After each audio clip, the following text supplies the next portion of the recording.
എൻ്റെ കണ്ണ് നിറച്ച സംഭവമാണ്. ഒരു പാകിസ്ഥാനി ഡോക്ടറുണ്ട്, ഇഷാൻ അഹമ്മദ് എന്ന് പറഞ്ഞു. പുള്ളിക്കാരൻ ലോകത്തെ പ്രഗത്ഭരായ ഡോക്ടർമാരുടെ കോൺഫറൻസിൽ പങ്കെടുക്കാൻ വേണ്ടി ഫ്ലൈറ്റിൽ യാത്ര ചെയ്യാണ്.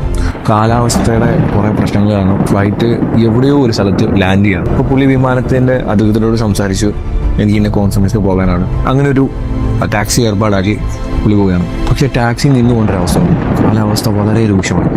മൊബൈലിലാണ് ആരെയും വിളിക്കാനായിട്ട് റേഞ്ചും ഇല്ല.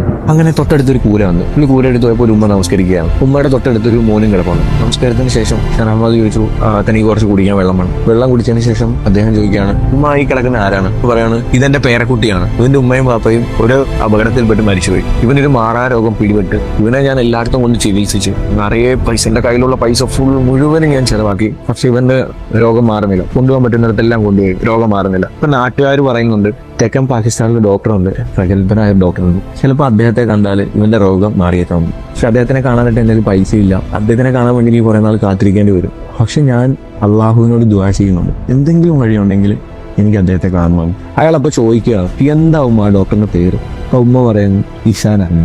അയാൾ അവിടെ നിന്ന് ഒറ്റിക്കരയാണ്. ഉമ്മ ചോദിക്കുന്നുണ്ട്, എന്താ മോനെ കുട്ടിക്കരയും? ഉമ്മ, നിങ്ങൾ അന്വേഷിക്കുന്ന ഇഷാൻ അഹമ്മദ് ഞാൻ തന്നെയാണ്. എവിടെയോ എത്തേണ്ട എന്നെ നിങ്ങളുടെ പ്രാർത്ഥനയാണ് ഈ നാട്ടിലും ഈ കൂരയിലെത്തിയത്. ചില പ്രാർത്ഥനകൾ അങ്ങനെയാണ്. നമ്മൾ ആത്മാർത്ഥമായിട്ട് പ്രാർത്ഥിച്ചാൽ നമ്മൾ ആരാധിക്കുന്ന ദൈവം നമ്മൾ ആഗ്രഹിച്ചതിലും അപ്പുറം നമ്മുടെ കൺമുന്നിൽ എത്തിച്ചേരും.